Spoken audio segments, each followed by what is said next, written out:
Voilà, merci à Dieu pour ce privilège que nous avons. Je vous salue tous dans le nom du Seigneur. Je vous dis tous un bonjour. Je ne suis pas trop grand. Voilà, fait beaucoup plus grand que moi. Voilà. Voilà, c'est un petit privilège que nous avons de pouvoir travailler dans la même prison. Ce n'est pas toujours évident. Alors donc je me présente. Nous faisons partie de la mission Vie et Lumière. Donc Jason, c'est mon beau-fils qui est pasteur aussi, donc de l'assemblée de Vie et Lumière à Aniche. Mon frère Robert, il a un surnom, on l'appelle Piment, mais c'est Robert. Lui aussi, donc il est responsable de l'église d'Aniche avec nous. On est à quelques serviteurs de Dieu. Donc un résumé vite fait, je ne vais pas vous brosser ce que c'est toute la mission Vie et Lumière. La mission Vie et Lumière, c'est un sédentaire qui nous a apporté l'évangile en 1950. Donc vous savez, je pense que vous l'avez tous deviné, on fait partie des gens du voyage. Gens du voyage, c'est pas ça veut dire, ça renferme toutes les ethniques. Il y a plusieurs ethniques dans plusieurs branches des gens du voyage. Donc nous faisons partie de la mission Vie et Lumière, nous sommes rattachés à l'église protestante. Comme ça, on n'est pas considéré comme une secte dans la France. Nous prêchons la pleine évangile comme Dieu nous a donné. Alors aujourd'hui, c'est pas toujours évident, c'est un petit privilège que je suis ici avec mes collègues de travail. La logique des choses, nous sommes à peu près entre 150 et 200 caravanes qui est derrière nous. Et on fait des demandes dans les préfectures depuis des mois et des mois pour monter un chapiteau et prêcher l'évangile parmi notre peuple et aux sédentaires aussi. Et les sédentaires qui se convertissent parmi les gens du voyage. C'est ça qui est magnifique. Il n'y a ni juif, ni grec, il n'y a plus rien du tout. Lorsqu'on a rencontré Dieu, il n'y a plus d'ethnie, il n'y a plus de barrière. Nous sommes tous des enfants de Dieu. Amen. Que Dieu vous bénisse dans ce domaine-là, on en a besoin. Et puis, le privilège qu'on a, c'est que je ne devais pas me trouver par ici. Olaf, il y a quelques moments qui me demandent de pouvoir vous apporter ce que Dieu a mis sur mon cœur. Je vous l'apporterai après. Je vais aller assez vite, je ne vais pas vous tenir trop longtemps. Et puis, voilà, on a eu un petit souci au niveau de santé d'un de mes petits-fils qui s'est fait opérer à l'hôpital Trousseau de Paris. Et puis, on est obligé de rester sur place à Montbeuge pour qu'il y ait un kiné qui le suit pendant 4-5 mois. Donc, on n'a pas le choix. Donc, c'est pour ça qu'aujourd'hui, j'ai dit à Olaf, ça tombe bien, on est dans les cordes. Que Dieu soit béni, mais sinon, on fait toute la France entière et toute l'Europe aussi. On est ici, demain matin, je peux être dans le bas de la France, comme je peux être en Allemagne, ou comme dans n'importe quel pays de France, on se déplace avec nos caravanes. Ici, je sais que dans le Nord, vous avez pas mal de gens du voyage qui passent. Voilà, que Dieu vous bénisse. Merci à mon frère qui nous a invités avec mes collègues. Mes collègues vous diront aussi un petit mot après, avec la grâce du Seigneur. Alors, Dieu m'a mis un sujet de prédication ce matin. Je pense que mon frère aurait peut-être pu le faire mieux que moi. Vous m'excuserez, je cabosse le français. Vous savez, les gens du voyage, on ne sait pas lire ni écrire. On a appris à lire un petit peu en travers la Bible. Et puis, bon, voilà, Dieu nous a permis de pouvoir lire et puis de pouvoir vous expliquer ce que Dieu a mis sur notre cœur. La différence qu'on a, c'est lorsqu'on prie le Seigneur, Dieu bénit nos cœurs. Et ce que Dieu m'a donné dans mon cœur, je vais vous l'apporter, ce que Dieu a mis dans mon cœur. Alors, Dieu m'a donné une pensée ce matin dans l'inquiétude. Qu'est-ce que c'est l'inquiétude ? Et aujourd'hui, on vit dans une époque, malheureusement, qui est comme ça, au XXIe siècle que nous vivons. Aujourd'hui, qui n'a jamais eu de l'inquiétude dans son cœur ? Qui ne s'est jamais élevé un matin à avoir un problème, une difficulté ? L'inquiétude, c'est d'être inquiet, alarmé, troublé, tracassé, des soucis de la vie, agité, de l'abattement. C'est ce qui renferme tous dans l'inquiétude d'un cœur. Vous savez, mon cœur à moi et le cœur de le vôtre, c'est pareil. On n'est pas plus lourd ni un que l'autre. Notre cœur a les mêmes sentiments. Ce qu'on a envie, on veut l'avoir quelquefois, et puis des fois, ça ne marche pas. On peut être inquiet aussi au niveau de notre travail, notre niveau de finances. On peut être inquiet aussi, on ne sait pas ce qui peut arriver demain. On n'est pas à l'abri de cela, mes frères et sœurs. On n'est pas à l'abri de ce qui va arriver demain. Et puis, lorsqu'on a le tracas qui vient dans notre cœur, malheureusement, ça nous empêche des fois d'être bénis par Dieu. D'être bénis en travers ce que le Christ veut nous donner. L'inquiétude, lorsqu'elle s'installe dans un cœur, c'est quelque chose qu'on ne montre pas. Vous savez, des fois, on est là, on a un beau sourire, c'est bien, c'est joli, c'est un peu comme la prison. Des fois, on va voir des détenus, ils ont un sourire comme ça, mais dans leur cœur, ils sont tristes. Ils n'ont plus la vie, ils ont l'obscurité qui s'est installée. Et lorsque l'inquiétude vient dans un cœur, malheureusement, c'est l'inquiétude qui vient. Et quand l'inquiétude elle est dans un cœur, la bénédiction de Dieu peut passer quelquefois à côté de nous. Des fois, on peut perdre ce que Dieu veut nous donner. C'est pour cela qu'il nous est dit dans Proverbes au chapitre 12 et verset 25, « L'inquiétude dans le cœur de l'homme l'accable. » C'est quelque chose de lourd, quelque chose qui est difficile. Mais il y a toujours un mot de Dieu pour nous relever. Mais la parole de Dieu nous dit un peu plus bas, mais une bonne parole le réjouit. C'est-à-dire la parole de Jésus peut nous enlever l'inquiétude et peut nous donner la force de tout pouvoir marcher avec lui dans les moments difficiles. L'apôtre Paul nous dit dans le livre des épîtres qu'il a écrit que la nuit est avancée, que les jours vont venir difficiles. On ne sait pas ce qui peut arriver demain. Aujourd'hui, on vit dans une époque qui est très difficile. Aussi bien parmi notre peuple, parmi votre peuple qui est sédentaire, on est dans une époque très difficile. Il semblerait que même les inconvertis qui ne connaissent pas l'évangile, qui s'attendent à quelque chose. Même le gouvernement, sans faire de politique, sans mettre la barotte, ils savent qu'il y a quelque chose qui va se passer. On sait, nous, ce qui va arriver. On sait qu'un jour, le Seigneur va venir nous prendre et qu'on va partir avec lui à la rencontre et on sera dans la félicité et dans la gloire avec le Christ. C'est quelque chose de merveilleux, ça. Ça, c'est les promesses que la Bible nous donne. C'est ce que Jésus nous a donné. C'est la parole de Dieu. La parole de Dieu, elle est comme une épée à deux tranchants. Elle est capable de séparer, d'ôter. Ce que les hommes ne sont pas capables de faire, Jésus est capable de le faire. C'est la parole de Dieu. Et c'est quelque chose de merveilleux. C'est pour ça qu'il nous est dit dans Jérémie, au chapitre 17, au verset 7 à 8, « Béni soit l'homme qui se confie en l'Éternel. Il est comme un arbre planté près des eaux. Et qui attend, excusez-moi du mot, c'est pas beau de vieillir, mais on ne veut pas les mettre les lunettes, mais on est obligé. Alors je vais bien vous le redire, le texte dans Jérémie au chapitre 17, versets 7 à 8, « Béni soit l'homme qui se confie en l'Éternel, il est comme un arbre planté près des eaux, et qui étend ses racines vers le courant, et son feuillage est verdoyant dans l'année de la sécheresse. Il est sans inquiétude, et il ne cesse de porter du fruit. » Un chrétien doit porter du fruit, mes frères et sœurs. Un chrétien qui ne porte pas du fruit, c'est quelque chose qui est inutile. C'est pour ça que l'apôtre Paul pouvait dire dans l'église de Corinthe, « Je ne peux pas vous donner de la nourriture solide, vous êtes encore au lait spirituel. » Un chrétien doit grandir avec les choses de Dieu. Un chrétien ne doit pas faire du surplace. Béni soit Dieu si vous n'êtes pas comme ça ce matin. Mais on a besoin, selon la grâce de Dieu, de grandir. Un enfant, lorsque j'étais enfant, j'avais du mal à marcher, j'avais du mal à parler. Mais il a fallu que je grandisse, que je découvre. Eh bien, grandissons dans les choses de Dieu et découvrons les choses que Dieu veut nous donner. Et c'est comme cela qu'on portera du fruit avec le Christ. Alors, porter du fruit, c'est quoi? De témoigner à son voisin à côté. De témoigner à celui qui travaille à côté de vous. De ne pas se mettre comme une carapace sur nous. Qu'est-ce qu'ils vont dire les gens si je suis un chrétien? Non, c'est pas comme ça. Apportez ce que vous avez reçu dans votre cœur. Et lorsqu'on apporte ce que Dieu a mis dans notre cœur, l'inquiétude s'en va.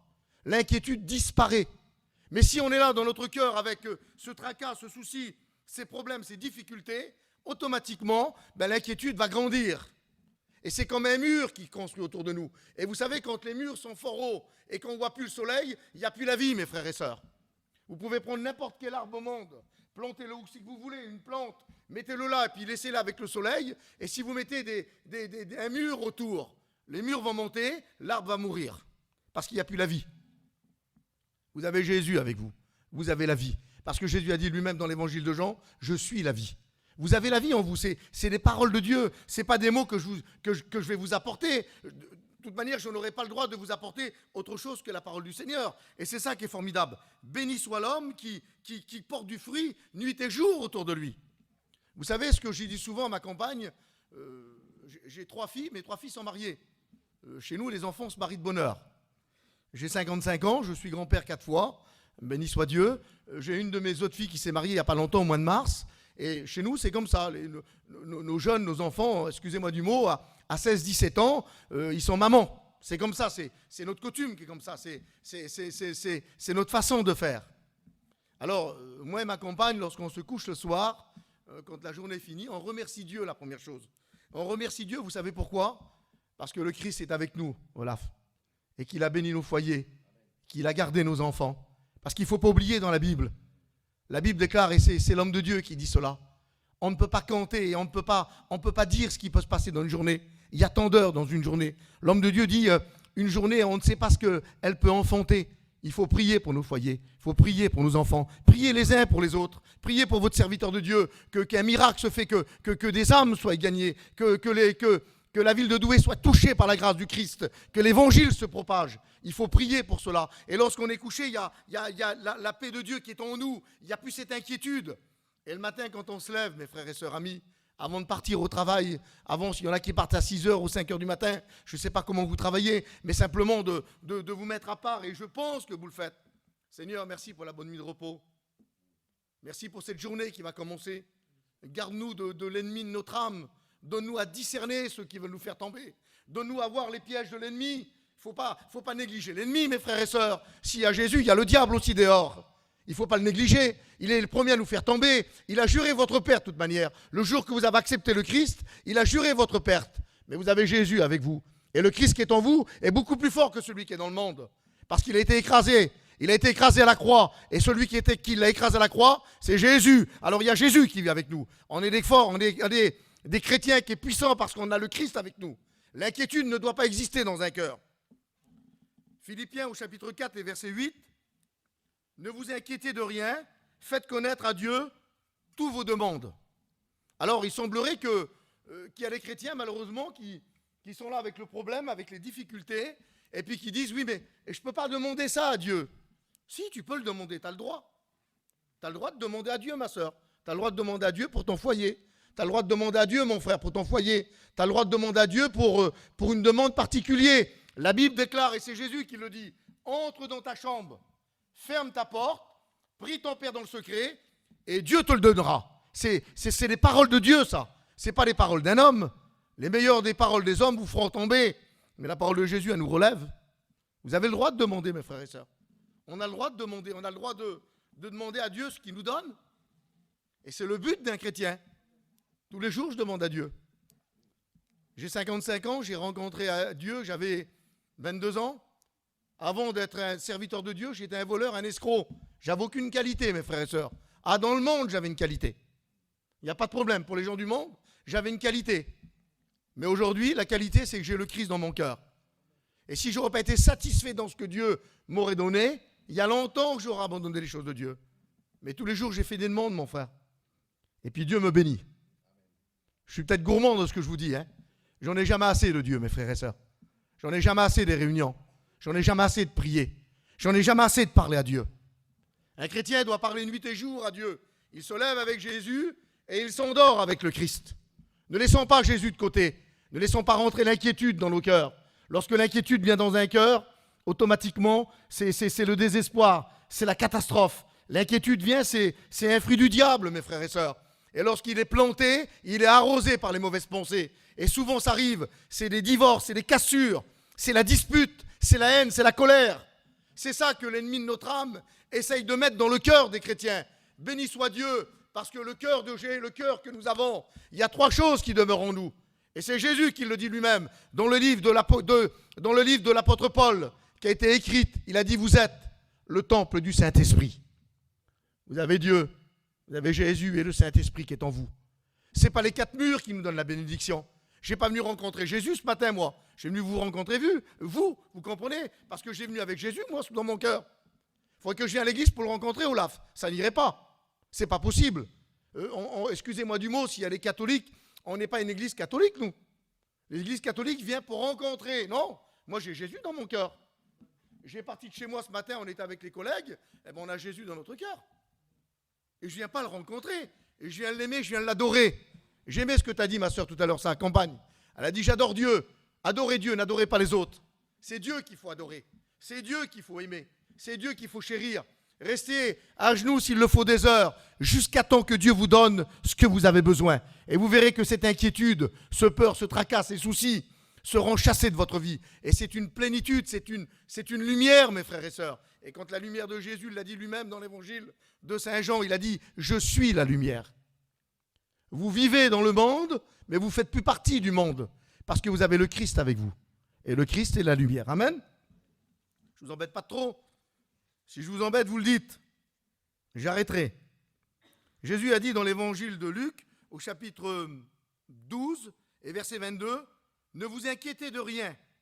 Pas toujours évident, hein, de ne pas s'inquiéter du lendemain. Malgré que je suis pasteur, souvent ça m'arrive d'avoir mes petits-enfants qui sont malades, on se tracasse. Chez nous, nos enfants, c'est nos yeux, c'est nos vies. Les enfants chez les gens du voyage, ils sont même un petit peu trop gâtés, Olaf. Je te le dis en vérité. Ils ont tout. Si on a 5 euros, même qu'on n'a plus rien pour manger, on est capable de leur donner pour une bêtise, pour un bonbon. Malheureusement, c'est notre façon de vivre. C'est comme ça. Nos enfants, voilà, c'est nos vies. C'est comme ça. Et puis, alors Jésus dit dans l'évangile de Luc, je vous le répète encore au chapitre 12 et verset 22, « Ne vous inquiétez de rien, faites connaître à Dieu toutes vos demandes. » Ce n'est pas toujours évident, mes frères et sœurs. Des fois, on s'inquiète, on se tracasse. Des fois, on est agité, on est un petit peu troublé. Pourtant, Jésus l'a dit dans l'évangile de Jean, au chapitre 14, que votre cœur ne se trouble point. Croyez en moi. Mais des fois, il y a des problèmes, mes frères et sœurs. Un jour, un prédicateur qui est parti près du Seigneur aujourd'hui me disait souvent, il y a un nuage gris qui est sur notre foyer. Il semblerait que la tempête va arriver. Il semblerait que les difficultés vont arriver. Alors, qu'est-ce que je dois faire, Seigneur? Alors, moi, je me réfère selon la Bible. Parce que ma vie, c'est la Bible, c'est la parole de Dieu. La Bible et la parole de Dieu, ça va ensemble. Et Jésus, c'est le mot de Dieu. La Bible, vous pouvez la lire comme vous voulez. Il y a 3 millions de lettres, 11 000 versets. Vous pouvez la lire comme vous voulez. De long en large, elle vous parlera toujours. La Bible, la première fois que je me suis converti, je l'ai dévorée, je l'ai aimée. Je l'ai serrée sur mon cœur. Parce que c'était la parole de Dieu. Elle a dévoilé toute ma vie. Toute ma vie, on aurait dit comme un film devant moi. Quelque chose de particulier. Je me disais, mais c'est pas possible qu'aujourd'hui j'étais comme ça et que maintenant j'ai rencontré Dieu. Qu'est-ce que je dois faire, Seigneur? Alors, quand il y a un problème qui nous arrive et qu'on dit, mais qu'est-ce qui va arriver? Alors, il faut faire ce que la Bible nous dit. Et c'est biblique. Il ne faut pas nous éloigner de ce que Dieu veut nous donner. La Bible déclare qu'il pleut sur le juste comme sur l'injuste. Mais la différence qu'il y a quand il pleut sur le juste comme sur l'injuste, c'est-à-dire le chrétien peut être touché par la maladie, comme l'inconverti peut être touché par la maladie. La différence qu'on a, c'est qu'on a une assurance que le Christ est avec nous. Alors j'ai le droit de dire, comme le frère l'a dit tout à l'heure, parler à Jésus comme ça, « Père, attends ma prière, écoute-la, elle veut aller vers toi, elle veut que cette prière que j'ai dans mon cœur, je veux qu'elle touche ton cœur, Jésus. Viens me bénir, délivre-moi, donne-moi ce que j'ai besoin. » Vous avez le droit de le faire, mes frères et sœurs. Vous avez le droit de demander à Dieu des choses impossibles, il vous les donnera. Et la Bible déclare ce qui est impossible aux hommes devient possible à Dieu. C'est des textes de la parole de Dieu. Il y a eu quelque chose de magnifique dans la Bible. Ésaïe au chapitre 41 et verset 10. « Ne promène pas tes regards inquiets et n'ouvre pas tes yeux inquiets. » Arrêtons de dire, mes frères et sœurs, vous savez, il y a un animal dans la nature. Elle se trouve beaucoup en Australie, en Afrique aussi. C'est l'autruche. Lorsqu'elle voit le danger, mettre sa tête dans la terre et puis bouger. Il y a des chrétiens comme ça, mes frères et sœurs. Quand il y a le problème, Olaf, ils ont peur.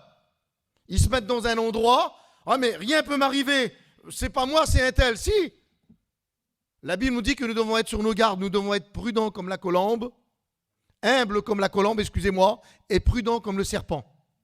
Une colombe, c'est humble, mes frères et sœurs. Et un serpent, c'est quelque chose, une bête qui est peut-être un peu bizarre l'image que je vous dis là, mais c'est biblique. Le moindre bruit, elle se sauve. Parce qu'il sait qu'il y a la mort. Mes amis, ne se voilons pas la face. Ne disons pas que nos regards sont inquiets.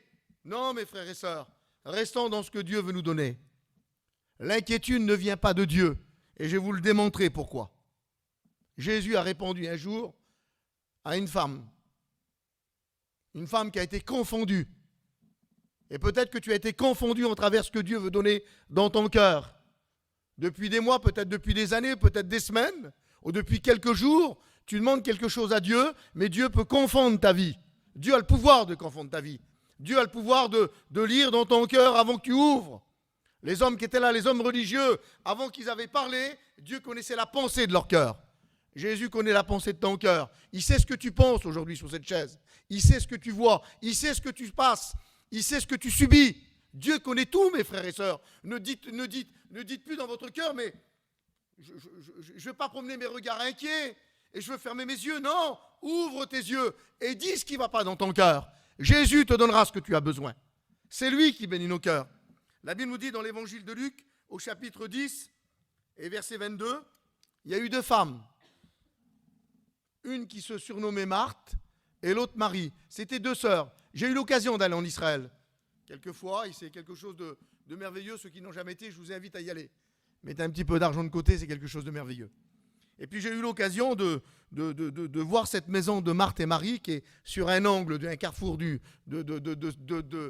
d'Israël. Et puis la Bible nous dit qu'un jour, pas comme un autre, Marthe et Marie avaient un frère qui se surnommait Lazare. Ils étaient ensemble. Et la Bible nous dit que Jésus les aimait. Il aimait d'être avec eux. C'est particulier, hein? Jésus est même avec les gens. Il veut vivre avec eux. C'est normal parce qu'il vous aime. N'allez pas vers quelqu'un qui ne vous aime pas. Vous ne resterez pas à côté. Mais quelqu'un qui vous aime, eh bien vous irez vers lui. Ben, Jésus vous aime. Je vous invite d'aller vers lui, moi. Je vous invite de prier. Je vous invite de l'aimer, de l'adorer, de donner du temps pour Jésus. Donnez du temps pour lui. Donnez du temps pour Jésus. Arrêtez de donner du temps pour les choses du monde. Ce n'est pas les choses du monde qui vont nous sauver. C'est le Christ qui nous sauvera. Et la Bible déclare que dans ces instants, Jésus a frappé à la porte. Jésus est poli, hein? Jésus est poli, mes frères et sœurs. C'est ça qui est beau. Quelque chose de magnifique.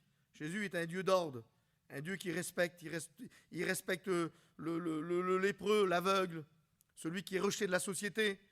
Vous savez, je le dis souvent dans les prédications, malheureusement, aujourd'hui, il y a des gens qui ne regardent pas ça. L'SDF qui est sur le bord de la route, excusez-moi du mot, qui sent mauvais, qui ne se lave pas, qui n'a pas du parfum à 50 € le flacon de parfum. Je l'aime parce que j'ai Jésus dans mon cœur. Vous comprenez? Un jour, j'étais confondu pour cela. Je me trouvais en Belgique et puis j'étais avec ma compagne, on faisait des courses. Je ne vais pas vous tenir trop longtemps, je m'excuse, Olaf. 5 minutes et après, je vous laisserai. Et puis j'étais là avec ma compagne et puis elle faisait des courses au Lidl. Puis moi, je ne rentre pas trop dans les magasins, j'aime pas trop les magasins. Donc j'étais devant et puis je voyais une Roumaine, elle venait de la Roumanie. Et puis elle était avec son petit bébé, puis elle faisait l'offrande. Elle attendait. Et les gens passaient, ils donnaient une petite pièce. Et puis j'étais là dans ma voiture, je regardais, mais je comprends pas, j'arrive pas à réaliser. Et puis je faisais dans mon cœur, je pensais ces paroles-là. Parce qu'on passe, on pense, elle est là, son petit bébé il est là, peut-être son mari il est parti peut-être boire ou voler, voilà. J'y irai travailler, ça serait mieux que de faire l'offrande. Le Saint-Esprit m'a repris. Il est bon d'être repris par le Saint-Esprit. Et le Saint-Esprit, quand il m'a repris, il m'a parlé dans mon cœur, comme je vous parle là. Et le Saint-Esprit m'a dit, elle est de la même race que toi, de la même tribu. Et j'étais saisi par ça. J'ai ouvert la porte de ma voiture et j'étais la voir. Et j'étais vers elle et puis j'ai dit, tu parles le romanès? Et elle m'a dit oui. Ben, j'ai dit, moi aussi, je fais partie des gens du Tzigan de France. Et elle m'a parlé, elle dit, je suis une chrétienne. Et elle m'a tout expliqué le train de sa vie qu'elle était. On a été expulsés des pays de l'Est parce que nous sommes maltraités. Et c'est ça la différence. Et Dieu m'a confondu. Ah, je n'ai pas donné ce que je n'avais pas, vous avez bien compris. J'ai dit à ma compagne quand on a sorti, j'ai dit, va chercher à manger. C'est ça l'évangile. Lorsqu'on est un chrétien, on a Christ avec nous dans notre cœur. Il n'y a pas de distinction de race, mes frères et sœurs. Ne dites pas dans votre cœur, et je ne veux pas regarder mes regards inquiets. Non, tracassez-vous pour celui qui est à côté de chez vous. Et je vous sonderai peut-être, et puis je serai peut-être un maladroit ce matin de vous dire ça. Est-ce que tu as déjà témoigné autour de toi, dans ton voisin à côté? De dire que tu es un chrétien, que tu pries le Seigneur, que tu vas à l'église? Est-ce que tu l'as déjà dit ça autour de toi? Vous savez, on fait beaucoup de porte-à-porte, nous les gens du voyage. Puis des fois on frappe, et puis on tombe sur les chrétiens. On leur parle, on voit les versets de la Bible. Et puis on travaille chez eux parce qu'on fait les toitures, on démousse, on refait les toitures, etc. Et puis, des fois on est là à un certain moment donné, puis on dit, et à côté c'est qui ça? Ben je ne sais pas. Vous comprenez? Il faut se tracasser de celui qui est à côté de nous. Nous rendrons tous des comptes à Dieu selon ce qu'on aura fait sur cette terre. Arrangeons nos affaires tant qu'il fait jour, dit la Bible. Lorsque nous paraîtrons devant le Créateur qui est le Tout-Puissant, on n'aura pas de parole à vous dire. On ne pourra pas parler. On ne pourra pas discuter devant Jésus. Devant le Créateur, nous n'aurons aucun pouvoir de parler devant lui, parce que Jésus a toujours raison. Et Marthe a reçu le Seigneur dans sa maison. Elle l'a ouvert, ils étaient au nombre de 12 apôtres, et ils sont mis dans un endroit. Jésus essaye toujours de se mettre dans un endroit pour ne pas embêter personne, mais il observe, il est là. Et puis Marthe, dans tous ces petits problèmes de ces petits tracas, elle a commencé à travailler, elle a voulu préparer le repas. Mais sa sœur qui était là, beaucoup plus, on va dire, je ne dis pas que Marthe, quand on la verra dans le ciel, je lui poserai cette question. Mais Marie, elle a fait quelque chose de meilleur, elle. Elle s'est pu occuper des affaires ménagères. Elle s'est pu tracasser de ce qui allait arriver dans quelques heures ou dans quelques minutes.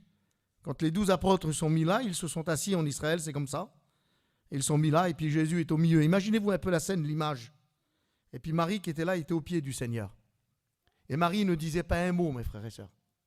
C'est ça un chrétien. Ce n'est pas tous ceux qui font du bruit. Ce n'est pas tous ceux qui crient.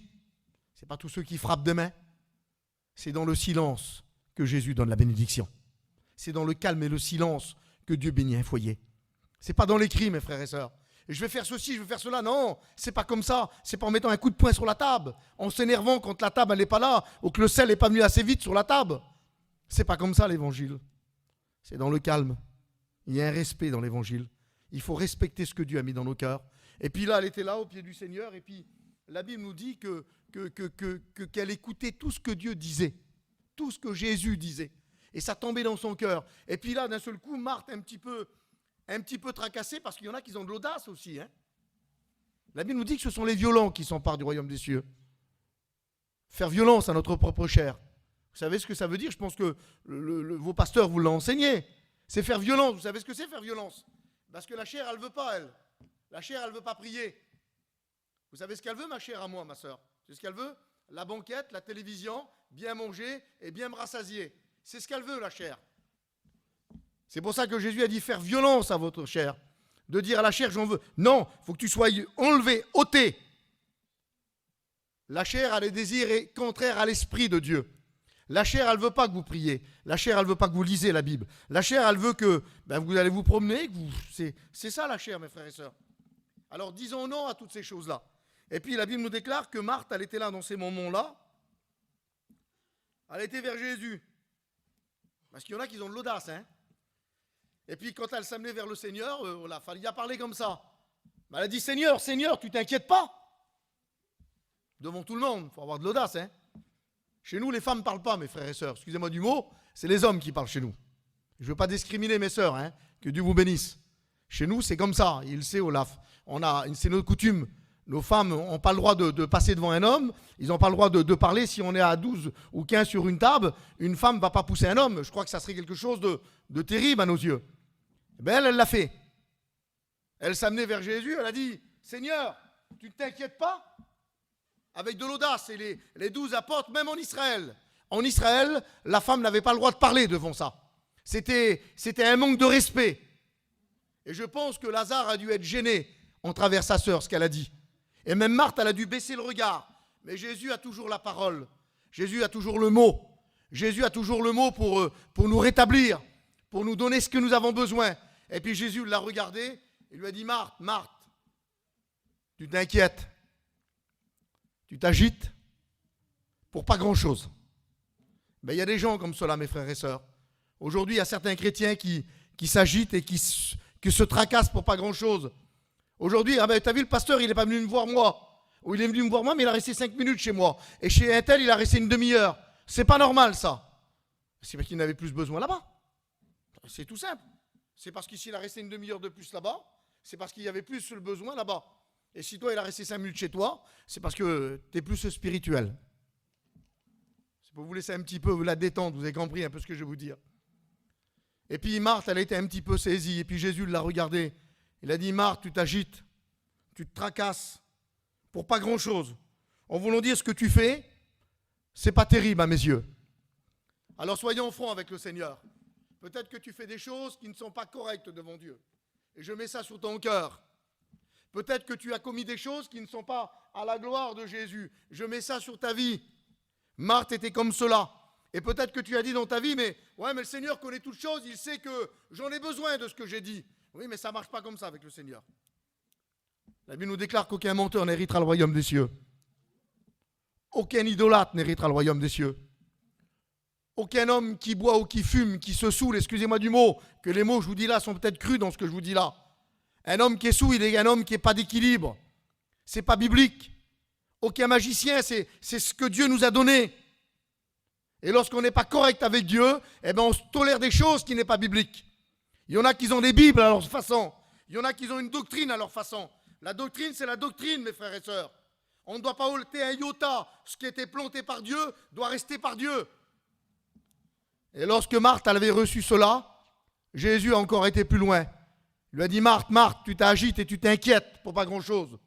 Par contre, ta sœur, c'est magnifique lorsque Dieu fait montrer un foyer. Et nous qui sommes serviteurs de Dieu, nous avons reçu cela. Comme mon frère l'a reçu en étant serviteur de Dieu parce qu'il a reçu un ministère. Ce n'est pas les hommes qui donnent un ministère, c'est Jésus qui donne un ministère. On a tous reçu un ministère en travers ce que Dieu nous a donné de prêcher l'évangile. Mais Dieu nous fait discerner de regarder un foyer qui est spirituel ou un foyer qui n'est pas spirituel, qui a perdu les doctrines de Dieu, qui a perdu la sagesse de Dieu. Et Jésus lui a dit cela. Il lui a dit, Marthe, ta sœur, elle a choisi quelque chose. Elle a choisi la bonne part. Et je vous conseille, mes frères et sœurs, de choisir la part de Dieu dans votre vie. Et votre vie ne sera plus la même. Et Jésus a dit plus loin encore, ce que Marthe, elle a reçu, ça ne lui sera jamais ôté. Même dans le ciel, ce n'est pas ôté. Ce que Dieu donne dans un cœur, dans le ciel, ça sera de la joie. Ça sera une table qui sera magnifique. On mangera avec les apôtres, avec les patriarches. On mangera avec Jésus. C'est quelque chose de magnifique, mes frères et sœurs. Les noces de l'agneau, ce sont des choses que nous allons nous réjouir bientôt. Tournons-nous vers Dieu. Regardons ce que Dieu veut mettre dans nos cœurs. Arrêtons de dire que j'ai des regards inquiets, que nos yeux ne sont pas capables de regarder la difficulté. Mais soyons francs avec lui. Disons dans notre cœur, Seigneur, j'ai besoin de toi.